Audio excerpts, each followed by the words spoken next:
I'm glad you're joining me with another Cook With Me video. This week I'm just showing you just a few meals we made throughout the week. Made these protein blueberry muffins, also made some steak bowls and some meal prep and some banana bread. So let's hop right into it and talk about what we made.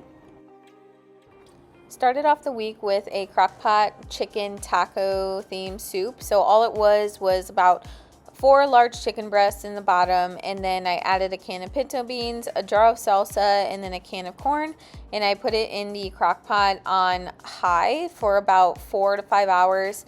Depending on what your crock pot needs, you could just put it on low and cook it for a lot longer, like 8 to 10 hours, and just really let it simmer and get all the flavors in there. And basically what I did with this was made a taco bowl, and on the bottom I had some spring mix. I was also cooking rice in the rice cooker. Takes no time at all. Adding that in there for some carbohydrates. And then I just simply took some of the Crock-pot taco chicken and put that on top for my protein and extra fiber source there. I also used some plain Greek yogurt that I got from Aldi just as my sour cream substitute. Adds a few extra grams of protein in there. And then I'm slicing this avocado. This adds some really healthy monounsaturated fats, a few extra grams of fiber, and also really helpful for that digestion, great for hormone health, and to balance that meal out. And then here I'm just adding some freshly shredded cheddar cheese. Love getting this block of cheese from Aldi. And there you have it, a really easy taco bowl for the night. High protein and keeps you full for a long time. Now we're moving on to getting some ingredients prepped for the protein blueberry muffins. Blueberry muffins just sounded really good, so I just went online and looked up high protein blueberry muffin recipe, and I will link it down below in the description if you want it, so you can access that recipe of what I used. So here I'm just assembling the whole recipe for the blueberry muffins, just using some standard unbleached all-purpose flour that I got from Trader Joe's. And I really like using these glass jars for storage because really keeps and preserves the food in there really well. I also pack rice and oats in there too, which really helps preserve it well as well. And then for a little extra protein bump, I am using the BPN whey protein. This protein really actually bakes really well in recipes just due to the whey casein blend. So really like BPN whey protein in that mixture. And then you can see I'll just kind of assemble the rest of this recipe here, and it's pretty simple and straightforward, not too hard to make. And you'll see later in the video on the quality of the muffin that it did make.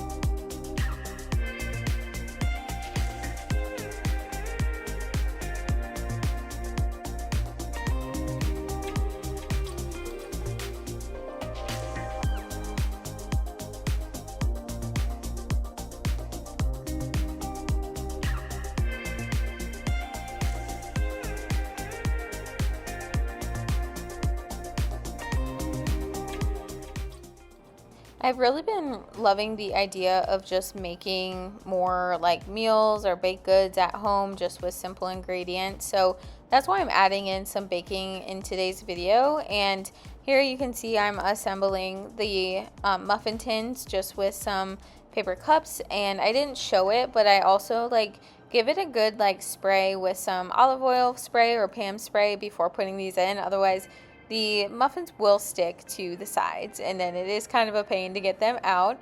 So don't miss that step before putting them in there. And I'm just using this it's a cookie scooper, but it actually works super well for muffins. And you can see it's a larger one, so it's the perfect amount. And then I added a few other blueberries on top just to kind of give it that look.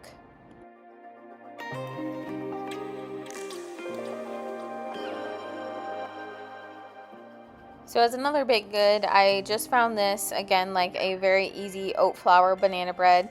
Most of the time I really try to keep most recipes and baked goods like gluten-free for myself and just in the household. But of course, like, I'm not afraid to use like an all-purpose unbleached flour in recipes, and because I feel like those ingredients are more wholesome, and it does matter. Like when you make it from home, it does add a little bit of a different quality to it. But here with this banana bread, I found an oat flour banana bread that I will link down below. Actually turned out pretty well. I will say that the oat flour actually makes the banana bread way more dense, so it's a very heavy kind of loaf, but I actually do not mind it. And in this recipe, it used some pure maple syrup that adds the extra sweetness, so it's in replacement for just table sugar. Tasted really great, I thought, because it gave it a nice little caramel like flavor in the back end. And then added some vanilla extract, and then I'm stirring the bananas there. Now I found that like actually not using a blender with banana bread actually helps it like become a better loaf, just because you get like kind of those chunks of banana in there, and it really makes the loaf like taste so good, and the texture is so awesome like in the end once you're done baking it. And so I'm just gonna go ahead and stir the rest of this up.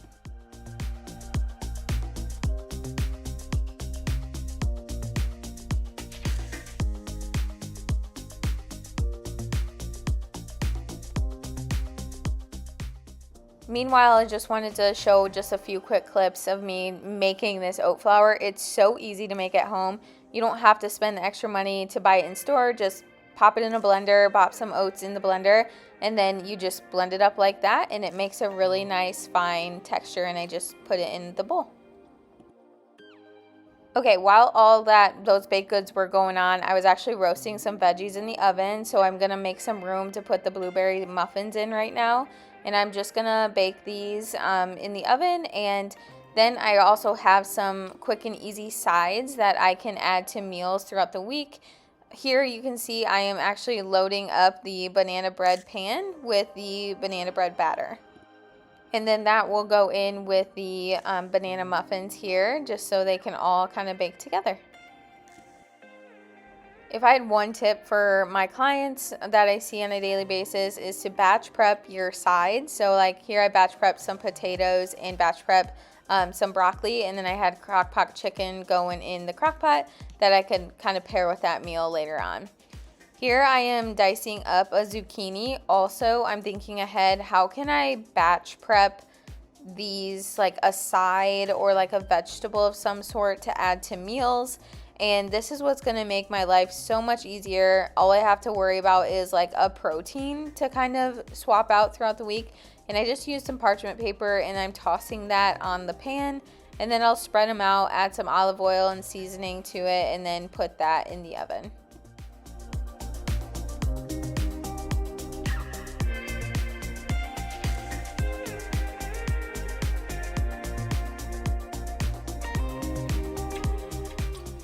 So the blueberry muffins are done, so I'm going to take those out of the oven and give you a little bit of a sneak peek here of what they look like coming out.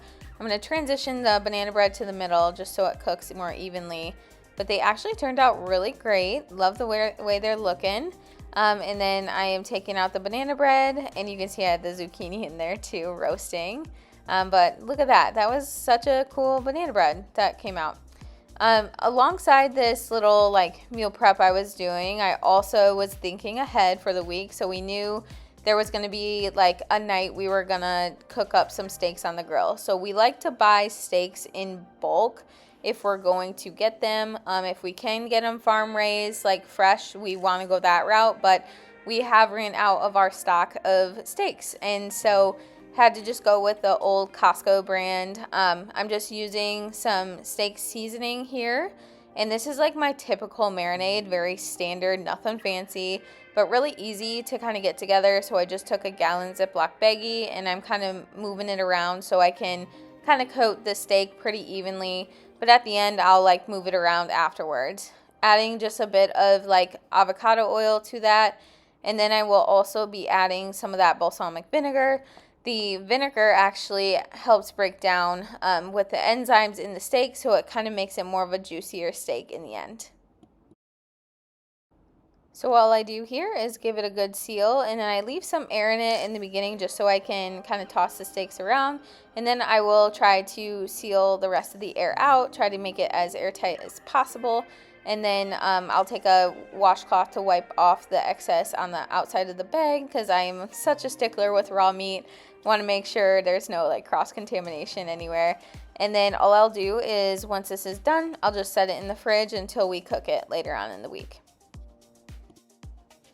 We did end up getting some fresh blueberries and other fresh produce, so I wanted to give that a good rinse at the beginning of the week, and got some raspberries as well, just because, you know, if I do it at the beginning of the week, I'm more likely just to be able to grab and have that as like a snack throughout the week without having to stop and always like rinse them off beforehand. And so give it a good shake, and then I just let them dry on the side there.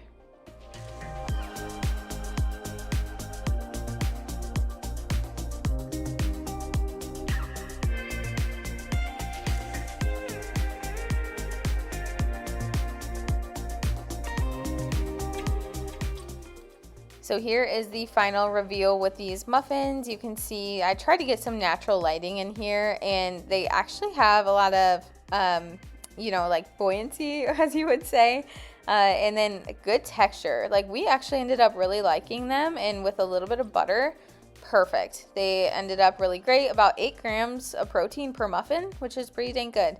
And then this banana bread, like I said, like it's a very dense loaf, so it's a thick piece of banana bread there, but it was also very good. I liked having that with breakfast with a couple boiled eggs on the side, some pork sausage, and kind of made it a wholesome breakfast with, that'd be like my carb for the meal.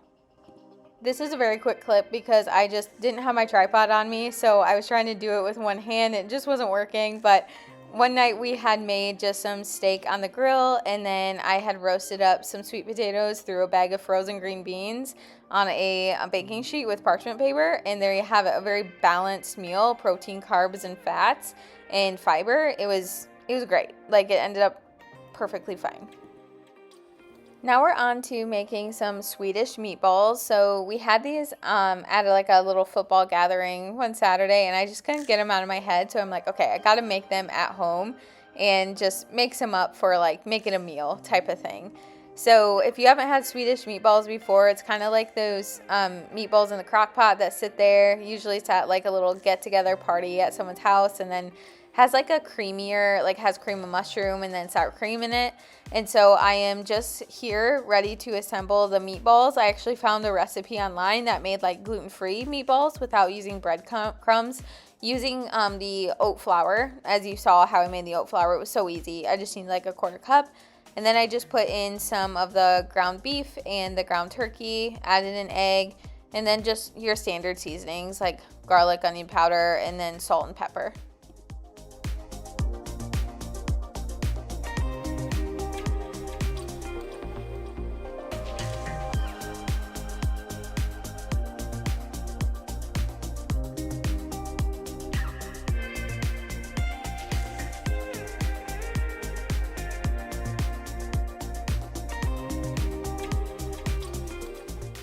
Now we get to the probably least favorite part most people don't like about making this. As you can see, my hands got so cold. I had to take a minute to really relax there.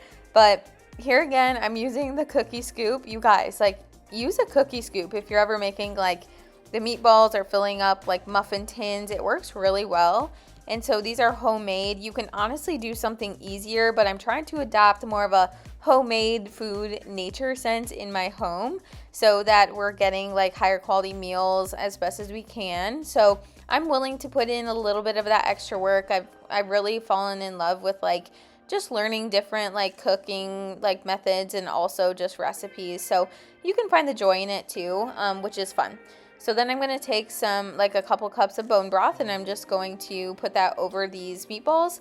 The other meatballs I actually did put away to freeze so that we can have them later because we just didn't need that many for however meals we needed them for. So here I put them in the crock pot, cooking them on high for about 3 hours. You could do low for like 4 to 6 hours. And then what I did was I took the lid off as it was getting close to done. And then I just took about 3/4 cup of sour cream and I put that in there. After recording this whole video, I didn't realize that I didn't even put the cream of mushroom soup in it. So the next round of Crock-Pot Swedish meatballs that I do, I will put the cream of mushroom in, but I will say it ended up really tasting like really good, and you'll see here in a few minutes of how I made this into a balanced meal. Okay, so for the sides for these Swedish meatballs, while I was like, okay, dinner's gonna be ready around 6:30, so I'm like, all right, I better throw this in about 5:45, 6 o'clock. So I just dumped a couple of bags of frozen vegetables, like the broccoli from Aldi. Love my Aldi, great store, great prices. And just diced up a couple of sweet potatoes into like quarters, and then I roasted that for about 30-40 minutes. After that, I did take the sweet potatoes out, and I just kind of put them out and I mashed them up. And these aren't the prettiest ones that I chose out of the pile, but you kind of get the point. So I'm making like a carb, like fiber base here. And then I'm going to take the meatballs and then I'm going to pour that over, kind of like a little bit of a gravy, but then some protein in there as well. And then on the side, I get a little bit more fiber and color. And there you have it, a super easy meal that is satisfying and tasty and got lots of flavor.